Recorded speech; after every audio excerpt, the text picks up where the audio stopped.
Sup, kings and queens? It's your boy Dan from Daft Previews. We've got the GOAT jersey on once again, and you know what that means. Another sweep. I've got another 3 picks for you today. If that sounds interesting, let's go. Sup to the channel cause your boy's getting busy. Coming to your line from the west side of Sydney. We've got the free picks and the juice and the daily. It's all free, you don't even have to pay me. What's good, ladies and gentlemen? We got it done for the second day in a row. We have now hit 7 consecutive picks. The only thing that spoiled the day was the fact that I didn't win the parlay that I bet to buy another Michael Jordan jersey. But you know what? I think I'm just going to buy one anyway. I had a shower after dinner tonight, got dressed. My wife said, "Why are you wearing that jersey again? Weren't you wearing that last night?" And I was like, "Yeah, it's a long story, but when my YouTube videos do well, I wear this jersey to celebrate." She's like, "You got to buy another one." So I'm going to buy another one, but I'm going to parlay the 3 picks that I take you through today. I'm going to win enough to buy another one. So if we catch that, 2 Michael Jordan jerseys could be on the way. So I'm going to celebrate. Let's recap that last video. James Harden over 4.5 rebounds. He had 4 rebounds in the first quarter. I knew it was money, but I didn't know he was going to stop at 5. I needed 6 for my parlay. Still cash on the straight pick. I'll still take the small profit there. Then we bet Anthony Edwards over 30 points. It got sweaty towards the end. He was missing everything in the fourth quarter. And then he delivered relatively easy, finishing with 38 points. Anthony Edwards gets it done. And then we bet on Jamal Murray over 35.5 points and assists. Very similar to Ant. He was cooking early. Then in that second half, got a little bit shaky. But I think he finishes with 39 points and assists anyway. So we get the cookies there. That was the 3 picks I had on YouTube. Shared 2 more picks in VIP. We cashed those. So 5-0 on the straight picks of VIP. As I mentioned to you guys yesterday, if the VIP thing is not your cup of tea, then at the very least, you have to look at the straight picks plan. It's only $1 a day. Same type of analysis you get here on YouTube. You just get it in a written form. So links for both of those are down below. There's a discount code for VIP if you're interested as well. Now, we need to run this video up. Looking back on the last couple of videos, we get about 900 likes on a great video. This could potentially be the 3rd consecutive sweep that we get here, and I think we need some good juju. So what I need from you guys is to smash the like button. I'll tell you what, if I get 1,500 likes on the video, anyone who's commented down below could be in the draw to win. I'll give you a month of my VIP for free. So all you need to do is like the video. Make sure you drop a comment down below. You can put as many comments as you like. I'm being honest with you. I'm not going to pick the comment myself. I'm going to use a comment picker, some random generator. I don't know how it works, but I'll do it on the next video anyway so you can see it for yourself. So I'm assuming the more comments you put, the better, but just drop me a comment down below and you'll get into the draw. We don't even have to sweep this late. If we get 1,500 likes, whether I go 0 from 3, I'll do the giveaway anyway. So go ahead, fill up that comment section. Let me know if you got on the parlay, how much you won, if you did. But let's talk about it. I've got 3 more picks for you today. Firstly, shout out to PropsMadness, the best tool you're going to find if you like betting on NBA player props. You know I use this all day, every day, and I think you should too. You get a 25% discount if you use the link in the video description, or you can use the code DAFT when you sign up. So go ahead and check this thing out. Now let's talk about these picks, shall we? We've got a decently sized slate today. A couple of back-to-backs we need to be wary of. But let me get you through the picks. First one is, I wouldn't say it's a no-brainer, but it's someone who got us paid recently, and it's Jalen Tyson. Taking him over 15.5 points. Just going to keep riding this wagon because it just seems like the best bet to make if you're betting on Cleveland right now. Jalen Tyson over 15.5 points. You can see the filters up on the screen. Without Darius Garland, without Sam Merrill, over this line in 7 out of 8 games, averaging 22 points. We did bet him in the most recent game against OKC, which I thought was going to be a little bit dicey. Tough matchup and all that type of shit. He started off horrible, still finished the game really well, and got us, I was going to say got us laid. Not laid, well, maybe some of you, but got us paid. Now he's up against the Charlotte Hornets. And the Charlotte Hornets, in terms of a matchup, it's not an easy matchup, but it's not a difficult one. I will say that. Now, on the season, the Charlotte Hornets, 12th worst defensive rating, bottom 10 in terms of points allowed above the break, below average at defending catch and shoot. They are, however, a decent spot up and transition defense. So that's in the last 15 games. On the season, their 10th worst defensive rating, 10th most paint points allowed, 6th most points above the break. So over the last 15 games, they have improved defensively a little bit. but it's not enough to worry me. Jalen Tyson in this, it's not a gauntlet, but in these games without Merrill and Darius Garland has faced some difficult opposition anyway. In terms of tough spot up matches, Indiana is a more difficult spot up matchup here than the Charlotte Hornets. So in the past, if I saw this type of orange and red things popping at me, I'm like, I don't think I can bet this. The matchup's hard, right? But now I'm looking back on it in tougher matchups. He's got it done. The Pacers were a tougher spot up matchup, and he got it done there. In terms of transition, he gets out on the break. A lot of the teams he's played without Garland and Merrill in the lineup have been really good transition defenses, and he still got it done anyway. I'm expecting him to take 11 to 14 shots in this game, and if he does take that volume of shots, I'm going to live with the result here. One thing I will say in terms of the risk for Jalen Tyson, I don't think it's the volume. It's purely on the fact that throughout these games, his efficiency has been wild. He's shooting 63% in these games. Against OKC, he only shot 46% and he still managed to cover, which tells me even in games where he's not as efficient, he's still more than capable of covering here. So, like in Jalen Tyson, just to continue what he's been doing, give us 15.5 points. Let's keep this heater going. The next play that I have for you is in this Brooklyn Nets versus New York Knicks. And I'll run it up with MPJ, Michael Porter Jr., and I'm taking him for 3-pointers. 3.5 3-pointers made, so we need 4 of those suckers to cash. Now, MPJ this season's over this line in 21 out of 33 games, averaging 3.8 3-pointers made, 9.5 attempts. Over his last 20, he's over this line in 15 out of 20 games, averaging 4.2 3-pointers made, and taking 10 attempts per game. The matchup with the Knicks, whether you look at the season rankings or the last 15, it's pretty similar. On the season, 5th most 3-point attempts allowed, 3rd most 3-pointers made to his position, 4th most points above the break, bottom 10 in catch and shoot, an average pull-up defense. And then if we have a look at the last 15 games, 4th most points above the break, below average in catch and shoot, the most pull-up jump shots allowed. And when we look at 3-point attempts allowed, still bottom 12 in the league. So in terms of the Knicks, they're pretty much a bad perimeter defense, you could say, or they're a great paint defense and they force you to take perimeter shots. Either way that you look at it, it all suits Michael Porter Jr. anyway. In tough matchups, he's going to shoot it a lot. In easy matchups, he's going to shoot it a lot. I think this just means he probably gets better looks here. So rolling with MPJ. Now, a little bit of extra sauce.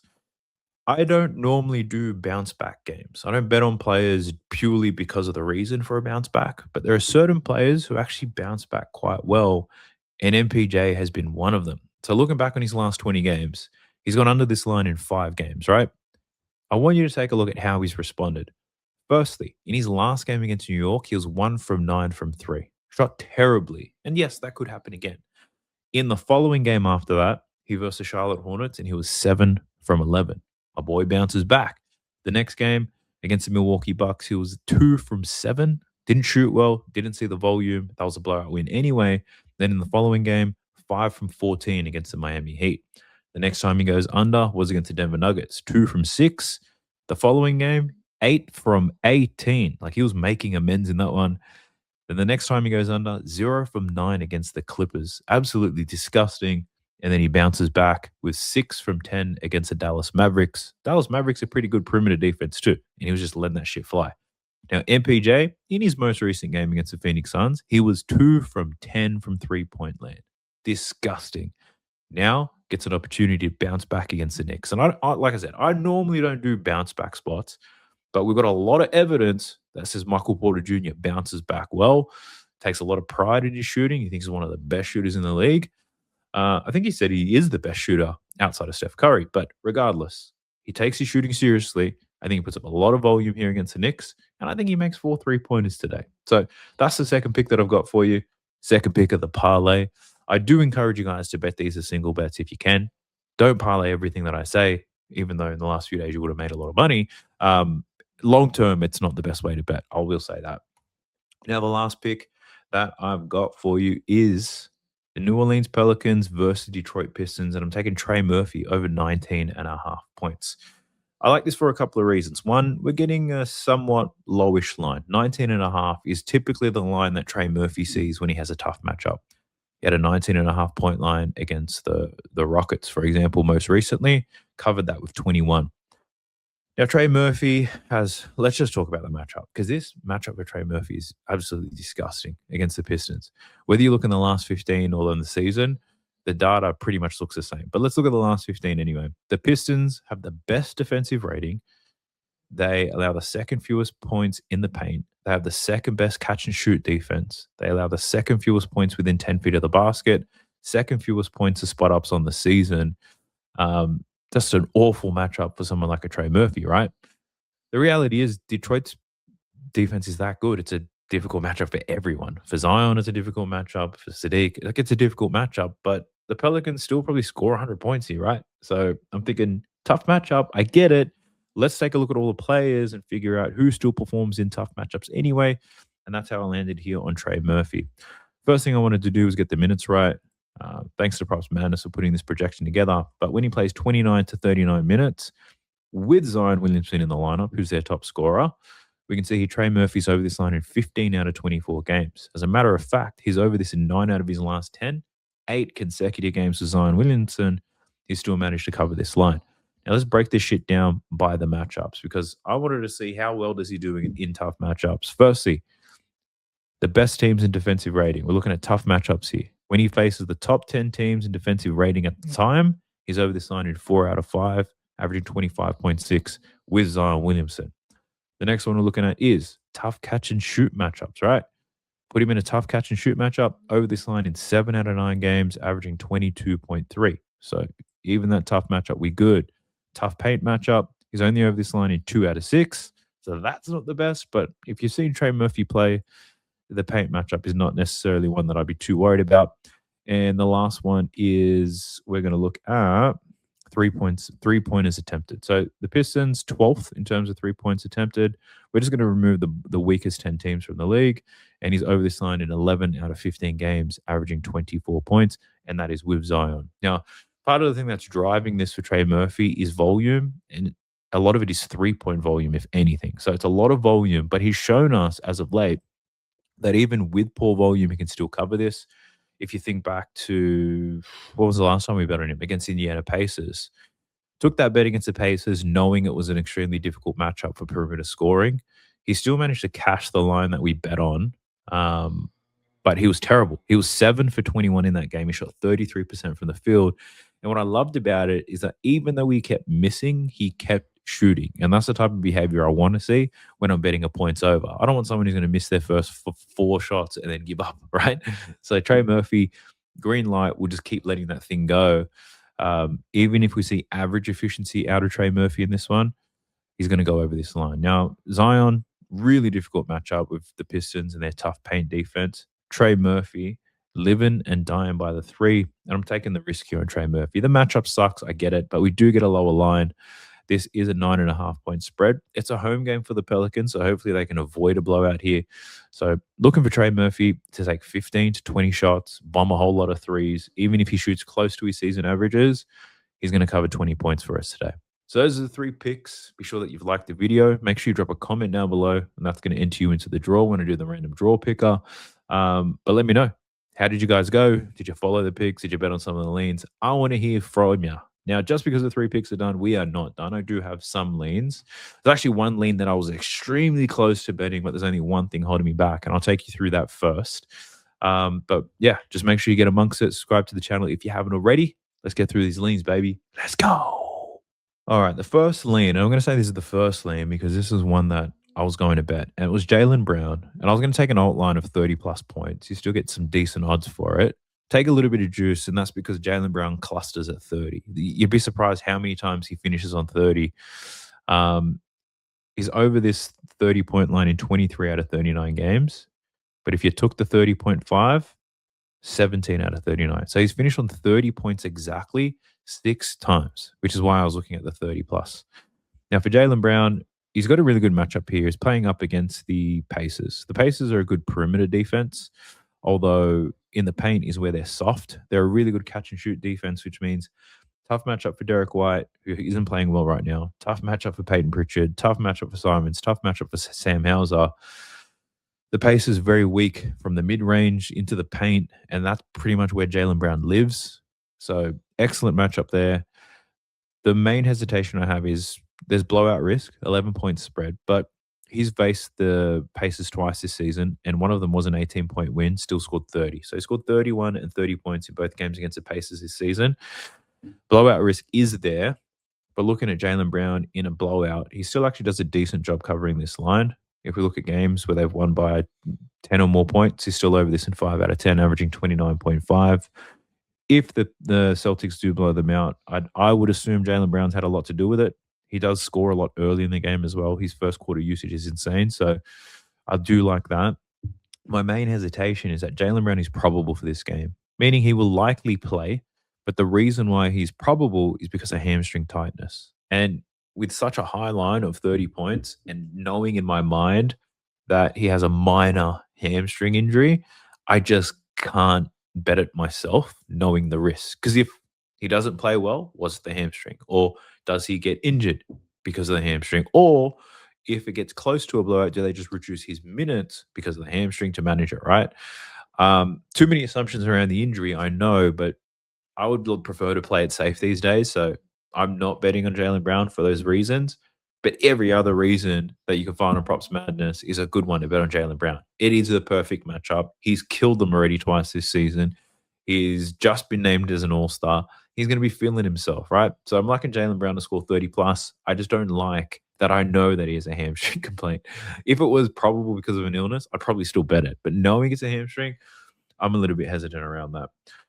But let's go through the other things I considered. Cavs versus Hornets, Knippel. Always considering this guy because he's so consistent. When he doesn't cash me out, it's usually because it's blowout related. We've got a 2.5-point spread here against the Cavs. Game should be close. When Knippel plays alongside LaMelo Ball, Miller, and Bridges, these are his numbers. Over this line, an 11 out of 21, averaging 18.3. But when he sees the minutes he's expected to play, he's over this line in 11 out of 17. And you can see the more recent games here. If you looked at his last 15 games, perhaps, exceptional hit rate for Knippel. The reason why I didn't bet it is 18.5 is kind of where he clusters around. When I last took the bet on Knippel, the line was at 17.5. It was I didn't win it, but I think it was this game against Denver, right? It was the Denver game. They blew out the Denver Nuggets. Took him at 17.5 there because I know he clusters at 18 and 19 points a lot. He fell short because of the blowout, but now up against the Cavs, we've got an 18.5-point line. At 17.5, I think it's a good look. Maybe if you can do some alternate lines, I think you can still you'll get a decent price because Knippel at 18.5 is plus money. Hard Rock has him at 16.5, and I would definitely play that if I had access to that line. But Knippel at 18.5, I'm a bit on the fence about. Anything lower than that you can take, I do like. He's been very consistent around that number. The matchup is good. The Cavs get smoked in catch and shoot and above the break. It's perfect for Knippel, and the game should be close. Should be. We should avoid a blowout. But he's one that I'm strongly considering. I'm going to check back on him, see if the line does move. Another one I looked at was Donovan Mitchell. Now, I'm not going to bet he's under here against Charlotte, even though the trends say without Merrill and Garland, this guy struggles to score. But one thing we do see without Garland and Merrill is that he does have some better games with assists. The issue here is the Charlotte Hornets over the last 15 games are allowing the 5th fewest assists in the league. They're playing at a slower pace. So I was like, oh, maybe not. Because Donovan Mitchell may rack up the potential assists, but without Garland and Merrill, his potential assist to assist ratio just drops. So the potentials might be there. Then you got to trust other people to convert. And yeah, I don't know if I'm about that life. But if I wasn't betting on Jalen Tyson in this game, I'd likely be betting on DeAndre Hunter. Without Garland, without Merrill, very strong performance to this number, averaging 18 points per game, over in 6 out of 8. He was shit for a very long time, but in his last 3 games, 17, 16, and 16 points. So DeAndre Hunter taking some volume, seeing more minutes. He may be back. His matchup is okay here against the Charlotte Hornets, but I haven't seen Jalen Tyson play bad too many times, and I've seen a whole lot of shit DeAndre Hunter, which is why I went with Jalen Tyson. In the next game, we're looking at the Brooklyn Nets versus the Knicks. I wanted to look at it under for Jalen Brunson, but 25.5 is a relatively low line for him.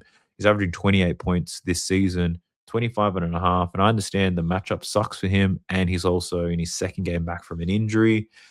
But yeah, 25.5 is too low for someone who takes more than 20 shots every single game. The matchup is awful for him, but given the volume, I think that's too risky. I considered Karl Anthony Towns because he has a good matchup. Brooklyn gets smoked in the paint. Karl Anthony Towns scores the most points in the paint for the Knicks, but my only hesitation is that it's Karl Anthony Towns. And I honestly, like, even in the perfect matchups, I still lean to his over, but it's Karl Anthony Towns, and I just cannot trust him. Now, if you put Karl Anthony Towns and you look at him against the bottom half of the league in terms of the restricted area defense, he's over this line in only 12 out of 26 games. If you look at the games where he plays 27 to 37 minutes, 10 out of 24. And these are all the teams that don't defend very well around the basket. He scores 50% of his points there.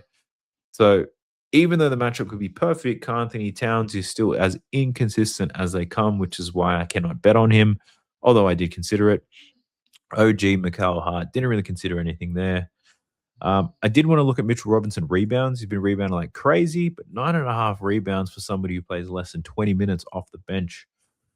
I don't know. That feels a little bit steep to me. I did consider Cam Thomas assists. He's been diamond up recently. I was swayed by the 10 assists he just got against the Bulls, though, with no MPJ in the lineup. But even these other games with MPJ in the lineup, he's still been getting it done off the bench. The potential assists, about 5 or 6 per game. You need a pretty good conversion rate to get to 3 assists. But yeah, I think I'll wait to see if there's a longer tail end of that. And then I obviously considered Noah Clowney 3-pointers. Now, the matchup against the Knicks is one reason. I want to take you through his head-to-head numbers real quick. So in 2 games against the Knicks, he's averaging 3.5 3-pointers made. The first game he played against them, he was 0 from 7. And then the second time he played them 2 weeks later, he was 7 for 13 from downtown. Now, MPJ played in both of these games. What's funny about this is I bet on Noah Clowney to make a whole lot of 3-pointers against the Knicks, but it wasn't the first game. And then I had a feeling he would do it the second game, but I didn't bet it because I was hurt, and he went crazy. Now it's the third game, same soft matchup for Noah Clowney. I don't know which version we're going to get. Are we going to get the 0 for 7 or the 7 for 13 version? I don't know, but he's one that I considered, one that I looked at, and I was like, no, I'm going to go with MPJ. He's going to take about 10 threes anyway, and I feel better about MPJ than I do about Clowney, so I'm rolling with that. Pacers versus Celtics. We spoke about Jaylen Brown already. One that I considered was Neemias Queta. Obviously, the Pacers being a soft paint defense, but Queta, even in these soft paint defenses, hasn't delivered every time. He's over this line in 1 out of 3 against the Pacers. Even his rebounds, good rebounding matchup, but he still goes under every single time. I think the line's just about right. And then for the Pacers, I looked at Andrew Nembhard. I looked at his points plus assists, 24.5. It's a little bit lower than what it has been recently. The matchup against Boston's a little bit mixed. They're very good at limiting the point of attack. So the guys who typically are on the ball a lot, and they really force a lot of usage to catch and shoot guys. Nembhard does a little bit of both. Pascal Siakam has a high usage game. Nembhard operates more as a spot-up shooter and vice versa.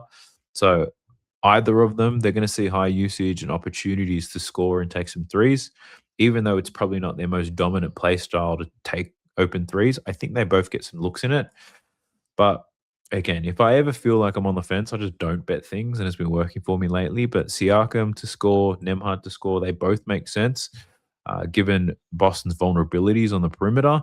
And we're also seeing a lowish line for Siakam and for Nembhard, given the size of the spread. It's 11-point spread.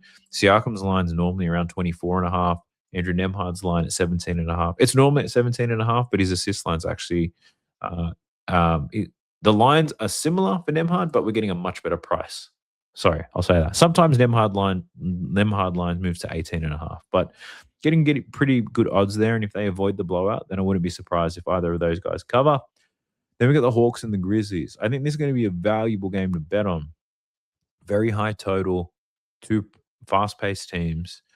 The problem is the lines are a little bit high, and it's a bit of a mystery for me. Like, Ja Morant just came back from his injury. Played extremely well against the Magic. He's got a great matchup to get assists here against the Atlanta Hawks. The problem is Ja Morant's likely still on some sort of minutes restriction, and his assist line is 8.5. It is at plus money, but 8.5 is relatively high. Ja, when he plays 24 to 34 minutes, is over this line in 7 out of 15 games.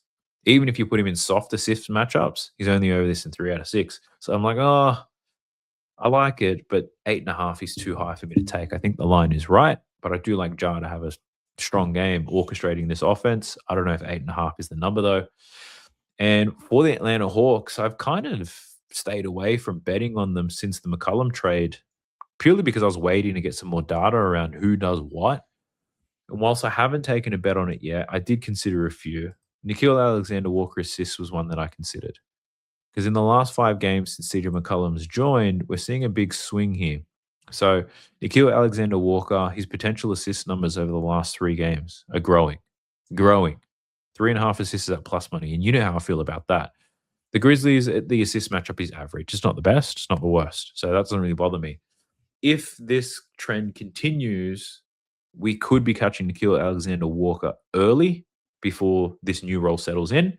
Or this could be just a 3-game stint where he's passing the ball a little bit more than he normally would.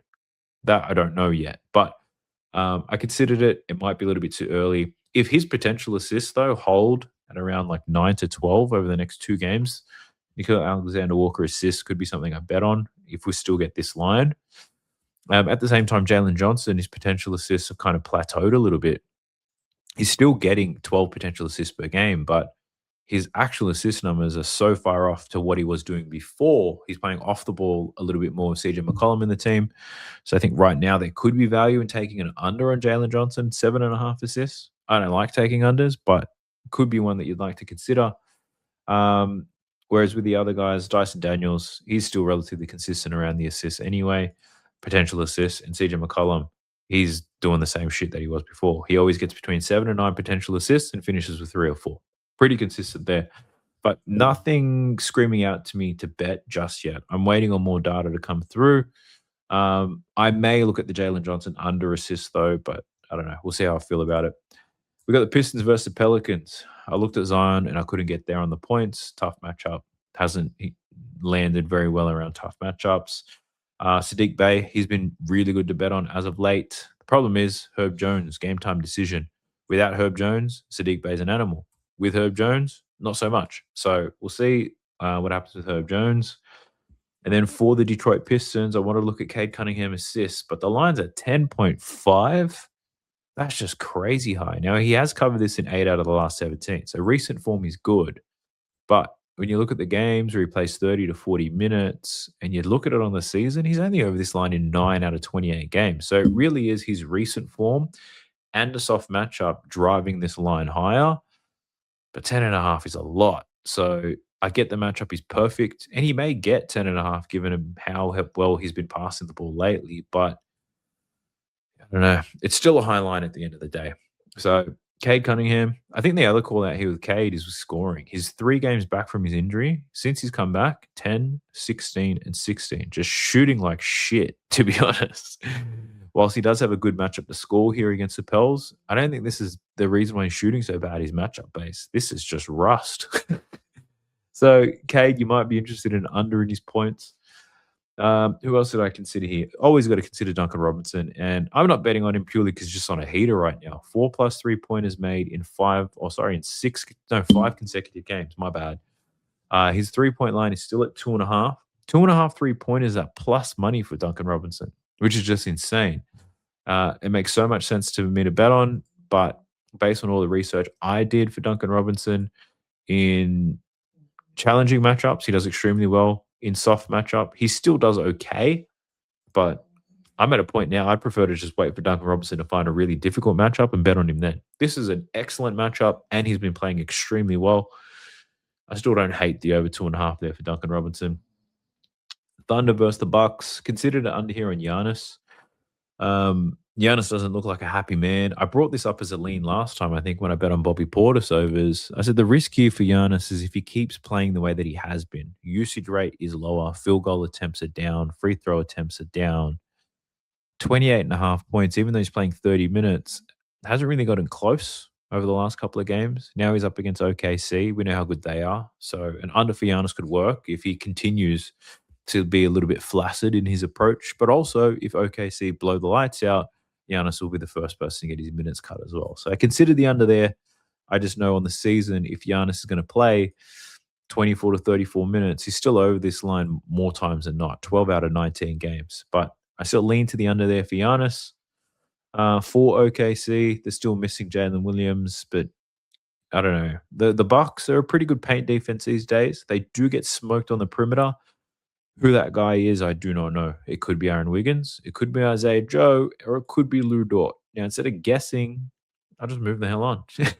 We got the Raptors versus the Kings last game on the slate. Both teams are on a back-to-back.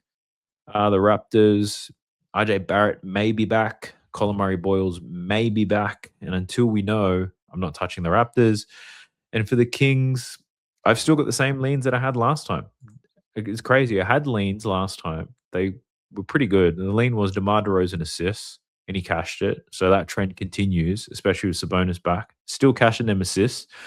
Matchup against the Raptors is not great for assists, though. So that's my hesitation. But still lean to the over there for DeMar DeRozan. The other one is Russell Westbrook points. He's over this in 5 consecutive games now. In the last video, I called out, I want to bet he's over. The risk here is that he's been shooting the ball extremely well. And he went over against the Heat again. He shot 64% from the field, so the same risk applies. Westbrook is playing great. Efficiency is the question. He's taking about 14 shots a game, which is nice, but one bad shooting game, which is the risk here for Russell Westbrook after being on such a heater, that's the risk, and I don't want to bet on this too late. I'm basically just waiting for Westbrook to foul before I can bet on him again. And then, yeah, for the Raptors, I don't know. The Kings are a soft paint defense, I guess. You could look at Scotty Barnes to score. He's been scoring pretty well lately, but I'm going to wait for the status of Barrett, Jakob Poeltl, Murray-Boyles, all those guys to be confirmed, and then I'll see. These lines will move, but I don't want to take a risk betting early trying to catch a line before they move, because sometimes they move in the opposite direction. So I'm just going to wait, make more decisions in the morning when I wake up. But that's a wrap on today's video, gang. I'm going to wait to buy the other jersey just in case we sweep today. So I'll just buy the 2-in-1. But fingers crossed. We'll see what happens. Smash that like button. 1,500 likes is the goal. Make sure you drop a comment down below. There could be 1,500 comments. Who knows? We'll see. But if you are betting on this slate, I wish you the absolute best of luck. Gamble responsibly. Peace. Sub to the channel cause your boy's getting busy. Coming to your line from the west side of Sydney. We've got the free picks and the juice on the daily. It's all free, you don't even have to pay me.